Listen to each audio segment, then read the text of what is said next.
இட்லி. இங்க பார் என்ன சாப்பாடுன்னு. என்ன சாப்பாடு?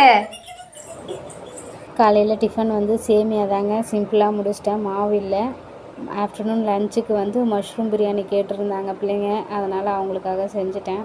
இது 2 நாளைக்கு முன்னாடி காய வச்சுட்டேன். இது ஒன்றும் இல்லைங்க, தேங்காய் எண்ணெய் தான், வெந்தயம் சின்ன வெங்காயம் எல்லாம் போட்டு தலையில் தேய்க்கிறதுக்காக ரெடி பண்ணி வச்சுருக்கேன். இதுதாங்க தேங்காய் எண்ணெய் பாட்டில் ரெடி ஆகிடுச்சு. தேங்காய் எண்ணெய் ஃப்ரிட்ஜை வந்து க்ளீன் பண்ணோம், வேஸ்ட்டு கிடச்சிது, அதெல்லாம் எடுத்து நம்ம தோட்டத்தில் போட்டாச்சு. நம்ம தோட்டத்தில் வந்து கத்திரிக்காய் பூ பூத்துருக்கு. ட்ராகன் ஃப்ரூட்டு வழக்கத்தை விட கொஞ்சம் அழகமாக வளர்ந்துருக்குன்னு நினைக்கிறேன்.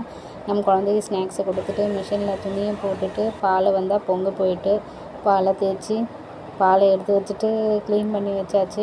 மிஷின்லேருந்து துணியும் ரெடி ஆகிடுச்சு. கையில் கொஞ்சமாக துணி துவைச்சா இந்த துணி சாயம் போகுது, அதனால் இதை தனியாக தான் துவைக்கணும்னு சொல்லிவிட்டு தனியாக துவைச்சி வச்சுருக்கேன். காய வச்சாச்சுங்க.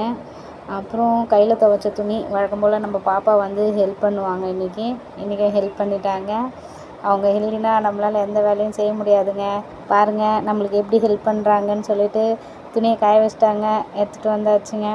அடுத்து என்னென்னு பார்த்தோம்னா பாத்திரம் இருந்துச்சு, பாத்திரம்லாம் தேய்ச்சி முடிச்சாச்சு. இந்த கேஸை வந்து க்ளீன் பண்ணியாச்சு. பிறகு என்னென்னு பார்த்தோம்னா மாஃப் வாங்கிட்டு இருந்தேங்க, அதை பிரித்து பார்க்கக்குள்ளே இந்த அம்மா வந்துட்டாங்க. பிரிச்சாச்சு. ஓகே ஏச்சு நீ விளையாடு. என்னன்னே தெரியாது, இதெல்லாம் வச்சுக்கிட்டு விளையாடணுமா?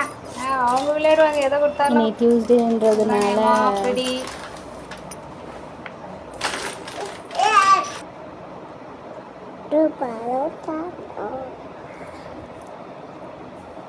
ஒரு வேலை கிச்சன் எல்லாம் க்ளீனாக வச்சாச்சுங்க. நம்ம வேலை முடிஞ்சுது. இன்றைக்கி ஏன் இவ்வளோ சீக்கிரமாக மணி 12க்கெலாம் முடித்தோன்னு பார்த்தோம்னா மேலே டேங்க்கை க்ளீன் பண்ண வந்திருக்காங்க. இந்த ஒரு பாத்திரம் எண்ணெய் பாத்திரம் தேய்க்கல, மேலே டேங்க்கை க்ளீன் பண்ண வந்திருக்காங்க. அதனால் 1 மணிக்குள்ளே எல்லா வேலையும் முடிச்சிடணும்னு சொல்லி முடிச்சாச்சு. இன்றைக்கி ஆஃப் டே தாங்க ஒர்க்கு, நம்மளுக்கு ஆஃப் டே லீவு. தேவையான அளவு தண்ணியை பிடிச்சாச்சு. மோட்ரு இல்லாமல் பழைய காலத்தில் எப்படி பாத்திரத்தில் பிடிச்சிருந்தாங்களோ அது மாதிரி இருக்கணும்.